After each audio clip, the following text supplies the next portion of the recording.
Hello guys, welcome to today's session. Friends, आज हम एक बहुत ही इंपॉर्टेंट और बहुत ही बेसिक टॉपिक पे बात करने जा रहे हैं। We are going to see how to get success in any exam. आप किसी भी एग्जाम की प्रिपरेशन कर रहे हो, चाहे वो यूपीएससी सिविल सर्विसेज हो, स्टेट सर्विसेज हो, बैंकिंग हो, सेबी हो, आरबीआई हो, नाबार्ड हो, एसएससी एग्जाम्स हो, या आपके स्कूल कॉलेज की कोई भी एग्जाम हो, आप हर एक एग्जाम को इस टेक्निक को यूज़ करके ईजीली क्लियर कर सकते हैं। और बेसिकली मैं आज आपके साथ जो भी चीज़ें डिस्कस करूंगा फ्रेंड्स, वो कोई ऐसी स्पेशल बात नहीं होगी कि आप लोगों को पता नहीं है, आपने कभी सुनी नहीं है, बिल्कुल नहीं। यहाँ पे हम सारी बेसिक बातें करेंगे, हम सबको पता होती हैं, लेकिन हम लोग डिलीजेंटली इन चीज़ों को फॉलो नहीं करते हैं। तो बस उन्हीं चीज़ों को आज आपके साथ में एक लॉजिकल ऑर्डर में रखूंगा, और यदि आप इस लॉजिकल ऑर्डर को फॉलो कर लेते हो तो आई बेट आपको कोई भी रोक नहीं सकता आपके गोल को अचीव करने से। ठीक है फ्रेंड्स, तो चलिए फ्रेंड्स, आज का सेशन स्टार्ट करते हैं। This is your guide and coach अनुभव मिश्रा। राइट, देखिए, सबसे पहली बात होती है, बेसिक नेसेसिटी, वो होती है कि आपको कौन सी एग्जाम क्लियर करनी है। ठीक है, ये देखिए, ये आप हैं।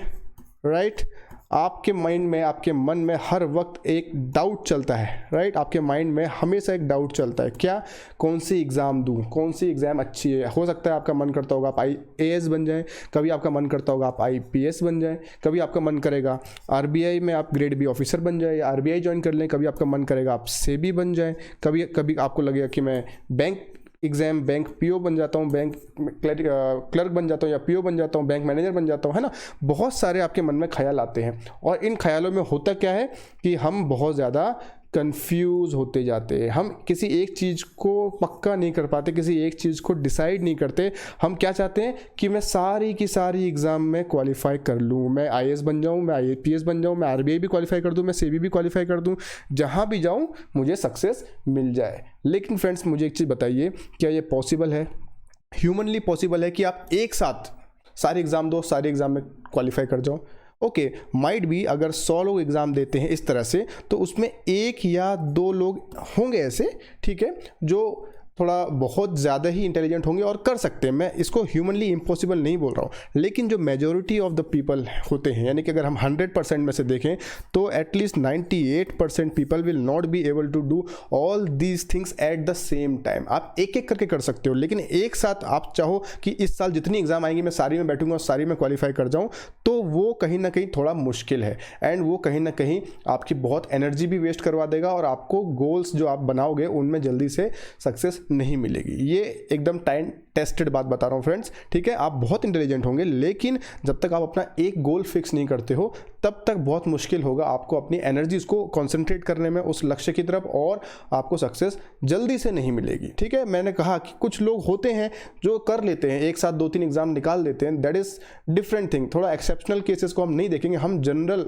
जो लोग हैं, जनरल पब्लिक है, उसके हिसाब से हम आज यहाँ पे बात करेंगे। तो सबसे पहले क्या करना है, आपको देखना है कि आपकी पसंद क्या है, आप लाइफ में करना क्या चाहते हो, उसको फिक्स करो, है ना। तो बहुत सारी अपॉर्चुनिटीज़ हैं दुनिया भर में, लेकिन हर एक अपॉर्चुनिटी को हम ग्रैब नहीं कर सकते। इसलिए हमको देखना है कि हमारी लाइकिंग्स के हिसाब से, हमारे नेचर के हिसाब से कौन सा जॉब प्रोफाइल हमको सबसे ज़्यादा सूट करता है, जिसमें हम लंबे समय तक काम कर सकते हैं। ऐसी सर्विस को चूज़ कीजिए, ऐसे गोल को चूज़ कीजिए, एंड फिर उसकी एग्जाम के लिए आप तैयारी शुरू कीजिए। तो सबसे पहले फ्रेंड क्या करना है, you need to fix your goal. आपको आपका जो लक्ष्य है, आपका जो गोल है, उसको एकदम से फिक्स कर देना है, एकदम से टारगेट को अपने फिक्स करना है। यानी आपकी आँख, ये आपकी आँख है, तो आपकी आँख को दुनिया में और कुछ नहीं दिखना चाहिए सिवाय इसके, ये आपका गोल है। तो आपको अपने गोल के सिवाय और कुछ नहीं दिखना चाहिए।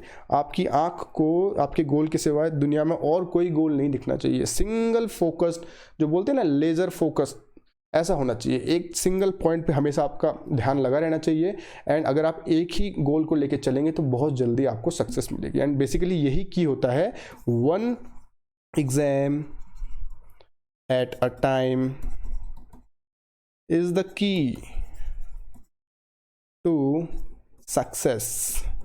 एक बार में एक ही एग्ज़ाम को टारगेट कीजिए। दुनिया भर के एग्ज़ाम हैं, लेकिन हम सबको टारगेट करेंगे तो हम किसी को भी टारगेट नहीं कर पाएंगे।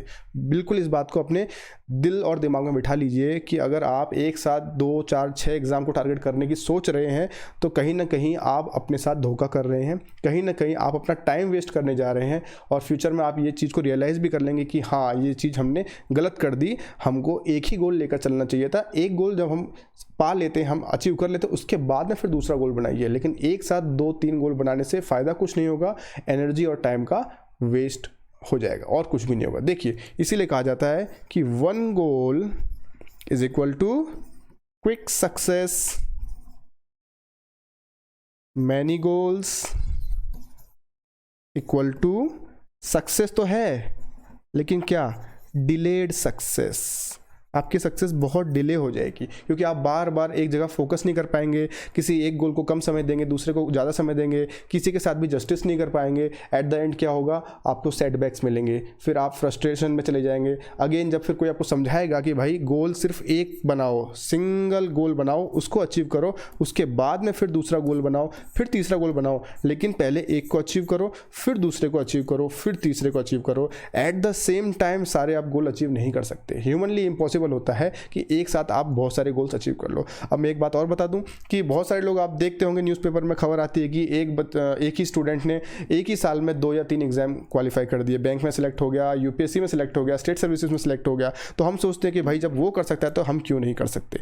बिल्कुल सही बात है, आप कर सकते हो, कोई डाउट नहीं है, आप कर सकते हो। लेकिन क्या आपने उस स्टूडेंट का बैकग्राउंड चेक किया कि उसने प्रिपरेशन कब स्टार्ट की थी? आज आप देख रहे हो उसके रिजल्ट्स, है ना, कि भाई उस एक स्टूडेंट ने एक ही साल में 2 या 3 बड़ी बड़ी एग्जाम क्वालिफाई की, लेकिन उसने आपकी तरह शुरुआत नहीं की थी। उसने शुरुआत कर दी थी जब वो स्कूल में था, जब वो क्लास 7, 8, 9, 10th में था, या फिर जब वो ग्रेजुएशन के 2nd, 3rd ईयर में था, उसने तभी से शुरुआत की थी। यानी कि उसने जो प्रैक्टिस, जो मेहनत, जो इनपुट देना थी, वो बहुत पहले स्टार्ट कर दी थी। इसलिए आज उसको एक साथ इतने रिजल्ट मिले हैं। यदि आप भी उतनी ही जल्दी स्टार्ट करोगे तो आपको भी एक साथ फिर रिजल्ट मिलेंगे, है ना। लेकिन अगर आप लेट स्टार्ट कर रहे हो, तो अगर आप एक्सपेक्ट करते हो कि आपको फटाफट सारे रिजल्ट मिल जाए, तो वो कहीं ना कहीं मजाक है अपने साथ, है ना। और फिर भी मैं बता रहा हूँ कि कुछ लोग होते हैं वो कर लेते हैं। हम जनरल पब्लिक की बात करेंगे यहाँ पे, राइट। तो इसीलिए आप सभी से रिक्वेस्ट है कि सबसे पहले आपका गोल जो है ना, it should be single goal. Mind एकदम एक ही गोल पे फोकस कीजिए, उस पर दिल और दिमाग लगा दीजिए, उसको अचीव कीजिए, उसके बाद में फिर दूसरा गोल सेट कीजिए, राइट। सबसे पहले you should fix your goal, and goal should be only 1। उसके अलावा आपको कुछ दिखना नहीं चाहिए। जिस तरह से अर्जुन को सिर्फ मछली की आंख दिख रही थी महाभारत में, उसी तरह से आपको सिर्फ आपका गोल दिखना चाहिए, राइट। अब देखिए इसके बाद क्या स्टेज आता है। ये स्टेज हमने देख लिया कि हमको सबसे पहले हमारा गोल फिक्स करना है। इसके बाद में है कि आपने जो गोल फिक्स किया, यानी कि आपका गोल फिक्स्ड है अब, है ना, आपका गोल फिक्स्ड है, यानी कि आपको मालूम है कि आपको कौन सी एग्जाम की प्रिपरेशन करनी है, आपने ये फिक्स कर दी, राइट। अब क्या करना है, अब आपको इस एग्ज़ाम का जो सिलेबस है उसको अच्छे से पढ़ना है। Okay, you have to find out the syllabus, right, and what is the pattern of the exam. Exam का पैटर्न क्या है, एग्जैक्टली किस तरह की एग्ज़ाम है। भाई वो एग्ज़ाम ऑफलाइन भी हो सकती है, या फिर वो एग्ज़ाम ऑनलाइन भी हो सकती है ना। तो वो आपकी एग्ज़ाम ऑनलाइन वाली है, राइट, ऑनलाइन है, या फिर आपकी एग्ज़ाम ऑफलाइन है। किस तरह की एग्ज़ाम है, आपको ये पैटर्न समझना बहुत ज़रूरी है, ठीक है। फिर सिलेबस के अंदर टॉपिक्स क्या क्या हैं, वो सारे टॉपिक्स आपको पता होना चाहिए, ओके। उसके बाद में आपको ये देखना है कि वो टॉपिक्स जो हैं उनको पढ़ने के लिए मार्केट में क्या क्या सोर्सेस अवेलेबल हैं। आपने टॉपिक तो देख लिया, भाई टॉपिक्स अच्छे लग रहे हैं सिलेबस के, मुझे इंटरेस्ट भी आ रहा है, लेकिन उनके लिए आपको रिसोर्सेज ही नहीं मिल रहे, बुक्स बहुत कम है, गाइडेंस अवेलेबल ही नहीं है, कोई कोचिंग सेंटर वाला उसको पढ़ाता नहीं है, आपकी पहचान में कोई फ्रेंड नहीं है जिसने कभी ये टॉपिक्स पढ़े हैं, वो आपको गाइड कर सके, राइट। तो ये सब चीज़ें देखिए कि वही वो टॉपिक्स जो हैं उनके लिए सोर्सेज कितने अवेलेबल हैं, बुक्स क्या क्या अवेलेबल है मार्केट में, ईजिली अवेलेबल है कि नहीं, या फिर नोट्स अवेलेबल है कि नहीं, गाइडेंस अवेलेबल है कि नहीं। ये सब चीज़ें एक बार आप जल्दी जल्दी पता कर लीजिए। इससे पहले आप एग्ज़ाम को सिलेक्ट करें, जैसे एग्ज़ाम सिलेक्ट करते हो तो उसके बाद में तुरंत उसका सिलेबस देखिए, फिर उसका पैटर्न कैसा है वो देखिए, उसके बाद में देखिए सिलेबस में टॉपिक्स क्या क्या हैं, आपको पसंद आ रहे हैं वो टॉपिक्स, यानी कि आप पढ़ना चाहोगे, या फिर आप बिल्कुल भी पसंद नहीं करते ऐसे टॉपिक्स को, फिर क्या उसकी तैयारी कैसे करोगे? आप तो फोकस नहीं कर पाओगे, 1-2 दिन के बाद में आप छोड़ दोगे। तो आपको टॉपिक्स का पता होना बहुत ज़रूरी है, और टॉपिक्स के लिए क्या क्या सोर्सेस अवेलेबल हैं, बुक्स अवेलेबल हैं, गाइडेंस अवेलेबल है, नोट्स अवेलेबल हैं, ये सब चीज़ें आपको फाइंड आउट करना है। तो ये सब चीज़ें आपको एक बेसिक, जैसे आपने अपना एग्जाम फिक्स किया उसके बाद में आपको सिलेबस देखना है, पैटर्न देखना है, एंड सिलेबस के अंदर क्या क्या टॉपिक्स आते हैं, सोर्सेस क्या क्या मिलेंगे, हमको सब पता कर लेना है। ठीक है, तो यहाँ से आपको धीरे धीरे क्लैरिटी आ जाएगी कि भाई ये एग्ज़ाम मेरे लायक है कि नहीं, राइट। ओके, अब आपने फिक्स कर दिया भाई कि मुझे एग्ज़ाम देनी है और उसका सिलेबस मुझे पता है, पैटर्न पता है, और मुझे थोड़े बहुत सोर्सेस समझ में आ गए हैं, मुझे कैसे कहाँ से गाइडेंस लेनी है समझ में आ गया है। अब आपको क्या करना है, उसके बाद में प्रीवियस ईयर के question papers, previous year question paper निकाल लीजिए उस एग्ज़ाम के। अब आपको ये कहाँ मिलेंगे? आज के ज़माने में आप ऐसा नहीं बोल सकते कि प्रीवियस ईयर के क्वेश्चन पेपर्स कहाँ मिलेंगे।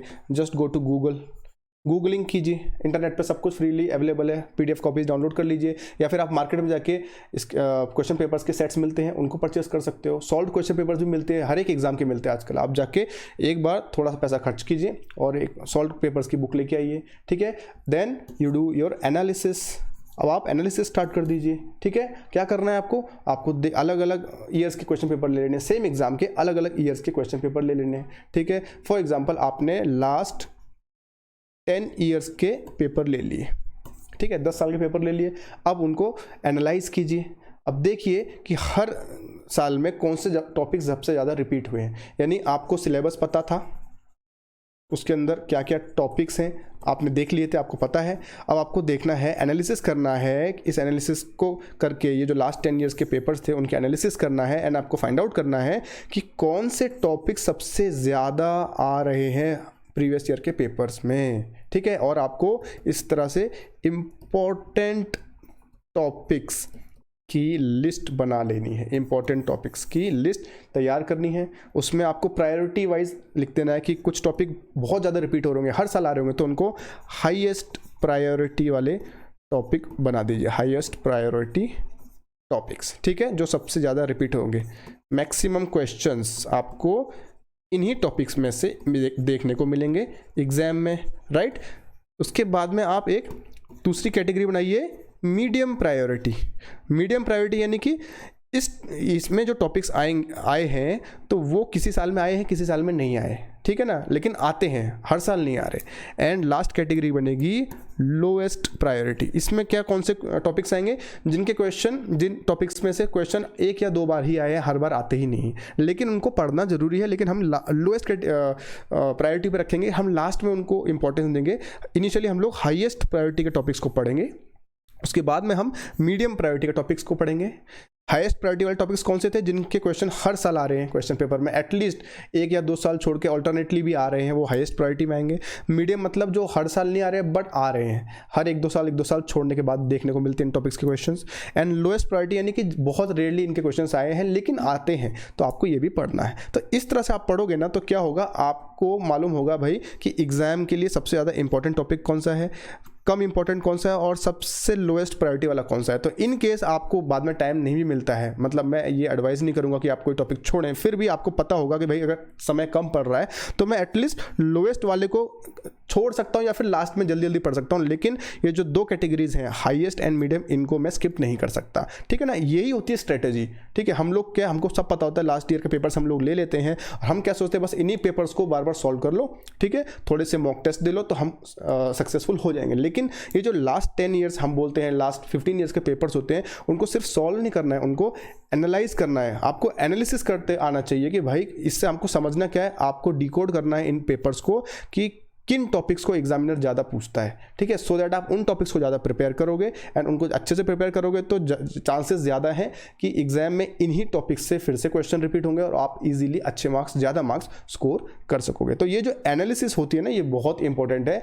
जबकि मैं ये आपको बता रहा हूँ कि ये चीज़ें सब पता है आपको, मैं कुछ नया नहीं बता रहा हूँ, ये हर स्टूडेंट को, हर बच्चे को पता होती है, लेकिन वो करते नहीं हैं, प्रॉब्लम वहाँ पे आती है। तो इसीलिए मैं ये चीज़ बता रहा हूँ कि कोई भी आप किसी भी एग्जाम को टॉपर ले लो, वो इन सभी स्टेप्स को एकदम रिलीजियसली फॉलो करके गया होगा, तभी वो जल्दी से टॉप करता है और टॉपर बना है। जल्दी सक्सेस मिली है। अदरवाइज आप जब इन स्टेप्स को स्किप करते हो ना, तभी आपको बार बार सेटबैक्स मिलते हैं। फिर लोग बोलते हैं कि मेरा 2 मार्क्स रह गया, मेरा 10 मार्क्स रह गया, या फिर क्वेश्चन पेपर तो बहुत ही आउट ऑफ सिलेबस आ गया था, ऐसा नहीं आना चाहिए था, ये वो अलग अलग आप फिर उदाहरण देने लगोगे अपनी नाकामयाबी को छिपाने के लिए। तो बेहतर क्या होगा कि आप जो प्रॉपर प्रोसेस है उसको फॉलो कीजिए। एंड ये बेसिक प्रोसेस है, ये ऐसा कुछ नहीं है कि आज ही हम लोगों ने ये यहाँ पे इन्वेंट कर लिया, ऐसा कुछ नहीं है। सब लोगों को पता था, पुराने ज़माने में भी लोग जो एग्ज़ाम देते थे वो यही प्रोसेस को फॉलो करते थे। आप किसी भी साल के टॉपर का इंटरव्यू सुन लीजिए, उसने भी यही किया होगा। और आप अगर आगे टॉपर बनना चाहते हैं तो आपको भी यही करना पड़ेगा, राइट। तो हमको क्या करना है कि प्रीवियस ईयर के जो क्वेश्चन पेपर्स हमने लिए उनको एनालाइज करना है, उसके बाद में हमको सभी टॉपिक्स देख लेने हैं एंड हमको फाइंड आउट करना है कि कौन से टॉपिक कितने इंपॉर्टेंट है, उनको कैटेगरी वाइज अलग से एक लिस्ट बना लेनी है। हाईएस्ट प्रायोरिटी के टॉपिक्स को ज़्यादा पढ़ना है, बार बार रिवाइज करना है, उसके बाद में मीडियम प्रायोरिटी वाले और लास्ट में लोएस्ट प्रायोरिटी वाले, ठीक है। चलिए अब इसके बाद क्या करना है, चलिए इसके बाद में क्या करना है, अब आपको देखना है कि जो आपका सिलेबस है, जो आपका सिलेबस है, आपने टॉपिक्स देख लिए, सब निकाल लिया, ठीक है। अब आपको एक्चुअल पढ़ाई स्टार्ट करनी है। तो उसमें आपको देखना है कि जो आपका सिलेबस है, सिलेबस के अंदर जो टॉपिक्स हैं वो क्या आपके ग्रेजुएशन का जो सब्जेक्ट थे, आपने ग्रेजुएशन में जो पढ़ा है, ठीक है, ग्रेजुएशन के जो सब्जेक्ट्स थे उससे मिलते जुलते हैं क्या। अगर वो उससे मिलते होंगे तो आपके लिए सोने पे सुहागा है, बिकॉज इट्स वेरी गुड, आपको इजी हो जाएगा, आपको बस रिवाइज करना है ना। लेकिन यदि अगर ऐसे नहीं है, अगर एकदम न्यू टॉपिक्स हैं, टोटली न्यू टॉपिक्स हैं सिलेबस में जो आपने पहले पढ़े नहीं हैं, तो क्या, कोई प्रॉब्लम नहीं है। आप जाइए गूगल पे, जाइए गूगल पे जाके आप देखिए ये जो टॉपिक्स है उसके लिए कौन सी बुक्स अवेलेबल हैं, है ना। आप टॉपर्स स्ट्रेटेजीज देखिए, बहुत सारे उसी एग्जाम के टॉपर्स की जो स्ट्रेटेजी आपको मिल जाएगी। आजकल तो बहुत इजी है, आप किसी भी टॉप एग्जाम के टॉपर स्ट्रेटेजी डाल दीजिए, लिख दीजिए गूगल पे, आपको बहुत सारे टॉपर्स की स्ट्रेटेजी देखने को मिल जाएगी, आप उसको फॉलो कर सकते हो, है ना। या फिर अगर आप इस तरह से नहीं आपको पसंद आ रहा है तो आपका कोई फ्रेंड होगा, कोई रिलेटिव होगा, है ना, कोई नेबर होगा, कोई ना कोई होगा जिसने ये एग्ज़ाम जिसकी आप प्रिपरेशन करना चाहते हो वो दी होगी। अगर है, if yes then go and take their help, simple, कोई शर्माने वाली बात नहीं है। मदद मांगने में बिल्कुल संकोच नहीं होना चाहिए। अगर आपको मालूम है कोई फ्रेंड है, रिलेटिव है, किसी कहीं से कोई पहचान में आपके आता है जिसने ये एग्ज़ाम दी है, क्वालिफाई की है, एकदम बेझिझक जाइए, उससे गाइडेंस ले लीजिए, बिल्कुल हेल्प लीजिए। अब ठीक है, हो सकता है कि ऐसा आपका कोई फ्रेंड नहीं है, कोई रिलेटिव नहीं है जिसने एग्ज़ाम दी है, तो उसके बाद में क्या करना है, 2 केस हैं उसके बाद में, इसके 2 ऑप्शन होते हैं। एक होता है आप फिर भी सेल्फ स्टडी करिए, ठीक है, सेल्फ स्टडी यानी आप गूगल की हेल्प लीजिए, इंटरनेट का मदद लीजिए और सेल्फ स्टडी कीजिए, या फिर आप कोई कोचिंग इंस्टीट्यूट ज्वाइन कर लीजिए। या तो आप सेल्फ स्टडी कीजिए या फिर आप कोचिंग इंस्टीट्यूट ज्वाइन कर लीजिए। दोनों ही ऑप्शन बहुत अच्छे हैं, कोई इसमें ऐसा नहीं है कि सेल्फ स्टडी अच्छी नहीं है या फिर कोचिंग इंस्टीट्यूट अच्छा नहीं है, दोनों ही अच्छे। देखिए दोनों में आपको कोई ना कोई फ़ायदा आपको देखने को मिलेगा। अभी फ़ायदा क्या देखने को मिलेगा वो बताता हूँ। अगर सोचिए, अगर आपको ऐसा लगा, आपने गूगलिंग करी और आपको लगा कि भाई बुक्स ईजिली अवेलेबल हैं जो सिलेबस के टॉपिक्स हैं उनके लिए, ठीक है, अच्छे टॉपर्स की स्ट्रेटेजी है और बहुत ही डिटेल स्ट्रेटेजी मिल गई, आपको लगता है कि नहीं भाई अब तो हो जाएगा, कोई प्रॉब्लम नहीं है, बहुत ही अच्छे से मुझे टॉपर्स की स्ट्रेटेजी देखने को मिली, अब मैं इनको फॉलो करके कर लूँगा, कॉन्फिडेंस आ रहा है, then you go for self study, right.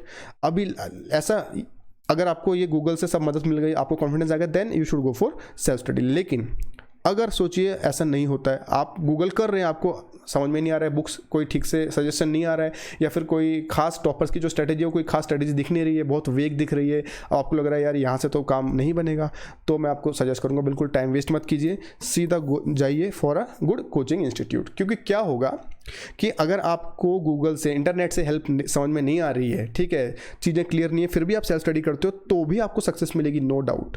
लेकिन होगा क्या, you will lose some time in experimenting, है ना। आप क्या करोगे, एक्सपेरिमेंट करोगे फिर, क्योंकि आपको पता नहीं है आप जिस डायरेक्शन में जा रहे हो वो आपका जो डायरेक्शन है, ये जो डायरेक्शन में आप जा रहे हो वो फाइनली कहाँ जाता है, ये जो आपका गोल है वहाँ जा रहा है या फिर कहीं और जा रहा है। तो आप यहाँ से चल तो दोगे, ठीक है, लेकिन आपको पता नहीं होगा कि एग्जैक्टली आप कहाँ पहुँचने वाले हो, ये गोल भी हो सकता है या फिर गोल नहीं, और कहीं आप मिस कर सकते हो एग्ज़ाम को, है ना। तो बेटर क्या होगा, अगर आपको कॉन्फिडेंस नहीं आ रहा है कि ऑनलाइन सोर्सेज से आपको हेल्प मिल जाएगी, आप कर लोगे, then don't go for experimenting, because experiment से क्या होगा, आपका टाइम लूज हो जाएगा, यू विल लूज टाइम, ठीक है, और कुछ नहीं। हाँ, यदि आप ग्रेजुएशन कर रहे हो, अभी आप एलिजिबल हो ही नहीं, आपके पास 2-3 साल हैं, then you should definitely go for self study, no doubt, because अभी तो आप एक्सपेरिमेंट कर सकते हो, ऑलरेडी आपके पास 2-3 साल हैं, एग्जाम देनी है ही नहीं, गलती करो सीखो, कोई प्रॉब्लम नहीं। लेकिन यदि आप ऑलरेडी ग्रेजुएशन कर चुके हो, if you are already graduate, then you don't have time to lose, waste नहीं कर सकते। तो आपको क्या करना चाहिए इस केस में, डायरेक्टली कोई अच्छा कोचिंग इंस्टीट्यूट ज्वाइन कर लेना चाहिए, उनकी गाइडेंस में अगर आप पढ़ोगे तो आपका जो एक्सपेरिमेंट वाला टाइम होगा बचेगा, और जब आप एक्सपेरिमेंट करते हो, टाइम लूज भी करते हो, तो उससे क्या होगा, कहीं ना कहीं आपको थोड़ा सा फ्रस्ट्रेशन आता है ना, तो वो चीज़ नहीं आएगी। और जब आप अच्छे जो आपके कोचिंग इंस्टीट्यूट में जाओगे तो वहाँ पे आप लाइक माइंडेड लोगों के साथ में रहोगे, तो वहाँ पे आपको कंपटीशन की भावना आएगी, ओके, आपको कॉन्फिडेंस भी आएगा जब आप वहाँ पे मॉक टेस्ट वगैरह दोगे, सबके साथ में डिस्कस करोगे,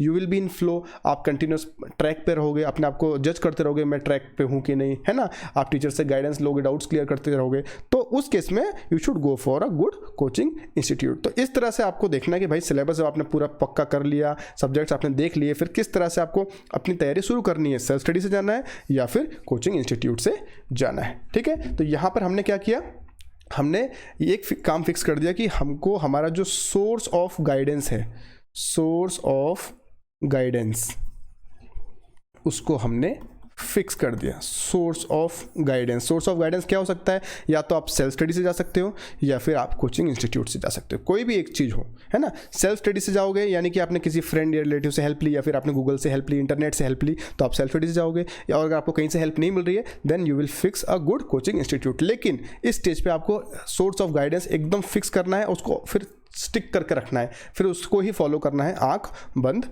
करके, ठीक है। चलिए आगे बढ़ते हैं। अब इसके बाद में आपने अपने गाइडेंस का जो सोर्स होगा उसको फिक्स कर दिया, ठीक है, चाहे तो आप सेल्फ स्टडी कर रहे हो, इंटरनेट से हेल्प ले रहे हो, ऑनलाइन सोर्सेज से, या फिर आप कोई कोचिंग इंस्टीट्यूट ज्वाइन कर लेते हो, ठीक है। अब आपने अपनी पढ़ाई शुरू कर दी है, you know complete syllabus, all the topics, you have done the analysis कि भाई कौन से टॉपिक्स इंपॉर्टेंट है, किसको पहले पढ़ना है, सेकंड स्टेज पे किसको पढ़ना है, लास्ट प्रायोरिटी पे किसको रखना है, आपको सब कुछ पता है। अब आप एक्चुअल पढ़ाई स्टार्ट कर रहे हो। अब देखिए बहुत ही ज़्यादा इंपॉर्टेंट, वेरी इंपॉर्टेंट फेज़ आ गया है, ठीक है। सब कुछ स्ट्रीमलाइन हो चुका है, अब फेज़ आया है आपका स्टडी मटेरियल। अब आपको एक्चुअली पढ़ाई स्टार्ट करनी है, आपने कोचिंग ज्वाइन कर ली या फिर आपने सेल्फ स्टडी स्टार्ट कर दी है, सब कुछ आपने स्ट्रीमलाइन किया, अब आपको स्टडी मटेरियल फिक्स करना है, ठीक है ना। अब स्टडी मटेरियल के इसमें दो आपके पास सिनेरियो आ जाएंगे, एक तो हर सब्जेक्ट के लिए, ठीक है, सब्जेक्ट एक है सब्जेक्ट 1, उसके लिए आपके पास 1, 2, 3 बुक होंगी। फिर दूसरा सब्जेक्ट होगा आपके सिलेबस का, उसके लिए भी 3-4 बुक सजेस्टेड दिख रही होंगी, टीचर्स बताएंगे, फ्रेंड्स बताएंगे आपको, ठीक है। और एक सब्जेक्ट है उसके लिए 5-6 बुक्स दिखेंगी आपको, और एक सब्जेक्ट होगा आपके एग्जाम का, उसके लिए आपको और 3-4 बुक दिख जाएंगी। कोई आपका फ्रेंड को बता देगा कि ये बुक बहुत अच्छी है, इसको एक टॉपर ने सजेस्ट किया है। आपका टीचर आपको एक बुक बता देगा, बोलेगा ये बुक सबसे अच्छी है, इसको हर कोई यूज़ करता है। आपका कोई रिलेटिव आपको बताएगा कि ये बुक हमने हमारे ज़माने में पढ़ी थी, इसको ज़रूर पढ़ना।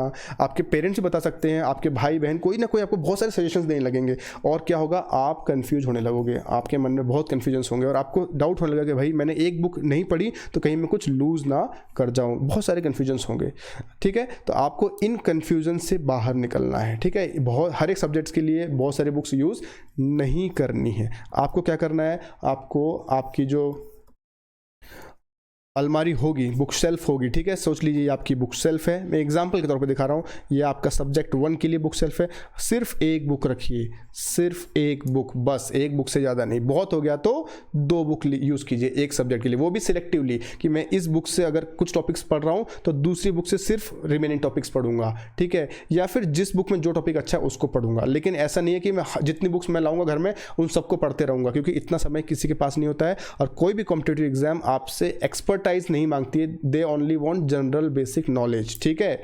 उसके बाद में सब्जेक्ट 2, उसके लिए भी एक बुक या फिर 2 बुक, सब्जेक्ट 3 उसके लिए भी 1 या 2, सब्जेक्ट 4 उसके लिए भी 1 या 2, जितने भी सब्जेक्ट होंगे उनके लिए बुक्स फिक्स कर दीजिए, उससे ज़्यादा बुक्स नहीं पढ़नी है। कहीं पे कुछ आपको डेफिशिएंसी लगती है तो वहाँ पे आप इंटरनेट यूज़ कर सकते हो, इंटरनेट से आप नोट्स निकाल लीजिए और उन बुक्स में स्टिक कर लीजिए जहाँ पे आपको डेफिशिएंसी लग रही थी। लेकिन आपके माइंड में एकदम क्लैरिटी होनी चाहिए कि मुझे कौन से सब्जेक्ट के लिए, किस टॉपिक के लिए कौन सी बुक पढ़नी है, बस कन्फ्यूजन नहीं होना चाहिए। और कोई कितना भी सजेस्ट सजेस्ट करे, मुझे बताए भाई कि ये बुक बहुत अच्छी है, ये उस टॉपर ने पढ़ी थी, उसने पढ़ी थी, उसको सक्सेस मिली, कुछ नहीं। आपने एक बार बुक फिक्स कर ली, अपने टीचर से उनको डिस्कस कर लीजिए कि सर ये बुक सही है कि नहीं। एक बार उन्होंने भी आपको बता दिया हाँ भाई ये बुक अच्छी है, बस फिक्स कर लीजिए। दुनिया भर की आपको नॉलेज मिलेगी इंटरनेट पे, आप परेशान हो जाओगे सजेशंस को पढ़ पढ़ के, और एट द एंड अगर आप उनके चक्कर में पड़ गए तो अपना टाइम, कॉन्फिडेंस सब कुछ लूज कर बैठोगे। इसलिए अपने सोर्सेस को मिनिमाइज कीजिए। Minimise your sources. इससे क्या होगा, आपका जो कॉन्फिडेंस है ना, अगर आप सोर्सेस को मिनिमाइज करोगे तो आपका कॉन्फिडेंस जो है वो एकदम से बढ़ जाएगा। ओके, और आपका जो सक्सेस रेट है, सक्सेस मिलने की जो स्पीड है, एकदम से स्काई रॉकेट हो जाएगी, जल्दी से मिल जाएगी सक्सेस। ठीक है, दिस मीन्स कि लेस नंबर ऑफ बुक्स पढ़ना है आपको, एंड रिवीजन जो है वो मोर नंबर ऑफ टाइम्स करना है। Less number of books, okay, books should be less and revision should be more. यही सफलता की कुंजी है, यहीं से आपको सक्सेस मिलेगी। मन में से सारे कन्फ्यूजन खत्म करने हैं। अच्छी बुक बुरी बुक कुछ नहीं होती, आपको एक बार डिसाइड कर लिया आपने हर एक सब्जेक्ट के लिए क्या क्या पढ़ना है, वही बुक्स को स्टिक करके रखना है। नंबर ऑफ रिविजन्स बढ़ा देने हैं, सोर्सेज को कम करना है, आपका कॉन्फिडेंस बढ़ेगा और सक्सेस जल्दी से जल्दी आपको मिल जाएगी। राइट, सो आई होप यहाँ तक आप पूरा चीज़ें समझ रहे हैं। चलिए आगे बढ़ते हैं।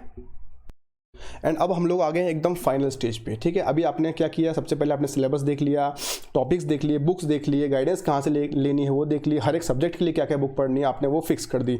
अब फाइनली आपको करना है प्लान। ये जो प्लानिंग का स्टेज है ये बहुत क्रूशियल होता है। ठीक है, आपको क्या करना है, प्लानिंग करनी है।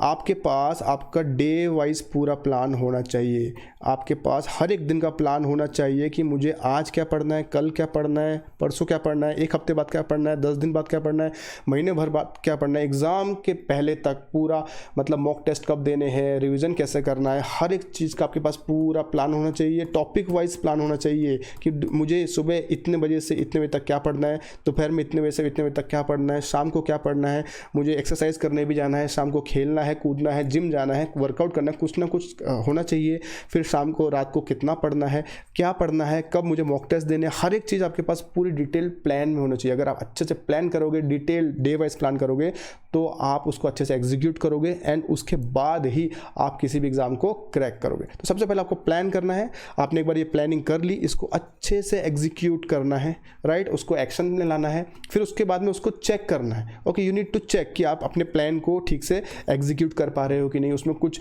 आपने हाइपोथेटिकल चीज़ें डाल दी कि उतना मैं पढ़ ही नहीं पा रहा हूँ दिन भर, तो ऐसा नहीं करना। फिर उसको क्या करना है, करेक्ट करना है। आपके प्लान जो किया अगर ठीक से इंप्लीमेंट नहीं हो रहा उसको करेक्शन कीजिए, अगेन उसके बाद में फिर से एक्शन लीजिए, उसको एग्जीक्यूट कर दीजिए। अगर आप इस पूरी साइकिल को अच्छे से फॉलो करते हो, देन आप फाइनली उस एग्जाम को क्रैक करके सक्सेसफुल हो ही जाओगे, है ना। तो इसीलिए आपका जो प्लान होता है ना, सबसे पहले आपके पास होना चाहिए एक प्लान। जब आप अपनी मंजिल की तरफ बढ़ना शुरू करते हो, जब आप ट्रैक पे, एक रोड पे चल रहे हो, तो आपके पास सबसे पहले एक प्लान होना चाहिए, जिस प्लान के हिसाब से आप चलोगे, राइट। एंड उसके बाद में अगर आप पूरे रोड पे चलते हो तो फाइनली अगर प्लान को अच्छे से आप फॉलो करते हो तो आप फिनिशिंग लाइन पे पहुंच ही जाओगे, नो डाउट। और जब आप प्लान करके काम करोगे ना, तो आपके साथ में कौन कौन रहेगा, आपका कॉन्फिडेंस चलेगा, क्योंकि आप प्लान वे में जा रहे हो। आपको मालूम है कि कल मुझे क्या करना है, मेरा सिलेबस में कितना कंप्लीट कर चुका हूँ, हर एक चीज़ आप अच्छे से एक्शन लेते जाओगे, ठीक है। और अपने गोल के नज़दीक जा रहे होगे, आपको अपने ऊपर फेथ होने लगेगा, आपका कॉन्फिडेंस बढ़ने लगेगा, आप कंसिस्टेंट हो जाओगे, एकदम कंसिस्टेंटली काम करोगे, है ना। एंड आप टाइम पे प्रैक्टिस करोगे, मॉक टेस्ट दोगे, आपको रिजल्ट जरूर आएंगे एंड फाइनली आप टॉपर बन जाओगे। This is the basic secret. इसके अलावा और दुनिया में कोई सीक्रेट नहीं है कि किस तरह से हमको तैयारी करनी है, कोई भी एग्ज़ाम क्रैक करना है, तो उसका यही बेसिक फंडा होता है। जैसे आज मैंने आपको स्टेप बाय स्टेप बताया है। आप किसी भी टॉपर से बात कर लीजिए, ठीक है। आप ये वीडियो पूरा देख लीजिए, आप इसमें जो भी मैंने बेसिक पॉइंट्स बताए उनको नोट डाउन कर लीजिए, और आप ऑनलाइन जाके किसी का इंटरव्यू देखिए जिसने कोई भी एग्जाम XYZ एग्जाम क्लियर की हो, उन्होंने यही बेसिक स्टेप्स फॉलो किए होंगे, वो आपको यही चीज़ डायरेक्टली और इनडायरेक्टली बताएंगे। लेकिन होता क्या है, हमको सबको पता होता है, लेकिन हम लोग ये चीज़ों को इम्प्लीमेंट नहीं करते हैं, इस सीक्वेंस में नहीं जाते हैं। हम लोग कोई ना कोई बीच में 1-2 स्टेप्स मिस आउट करते हैं, जिसके कारण हमको डिले होता है सक्सेस पाने में। अगर आप इन सभी स्टेप्स को अच्छे से फॉलो करोगे फ्रेंड्स, आई एम 100% कॉन्फिडेंट कि आपको सक्सेस बहुत ही जल्दी और बेहतरीन तरीके से मिलेगी। जो आपने सोचा है, आपका ड्रीम जो भी है, उसको आप 100% अचीव करोगे। सो फ्रेंड्स, आई होप आज का सेशन आपको भले ही कुछ ज़्यादा नया पता ना चला हो, लेकिन फिर भी आपको ये चीज़ पता चल गई होंगी कि बेसिक जो इंग्रेडिएंट्स होते हैं, हमको कोई भी एग्ज़ाम क्रैक करने के लिए वो क्या होते हैं, उनकी इंपॉर्टेंस क्या है और किस स्टेज पे हमको क्या स्टेप लेना है, किस तरह से उसको फॉलो करना है, एंड फाइनली किस तरह से प्लान बनाना है, उसको एग्जीक्यूट करना है, एंड कैसे हम अपने सक्सेस को ईजिली अचीव कर सकते हैं। सो फ्रेंड्स, आई होप आज का सेशन काफ़ी फ्रूटफुल रहा होगा। Thank you so much for being with us. Have a nice day.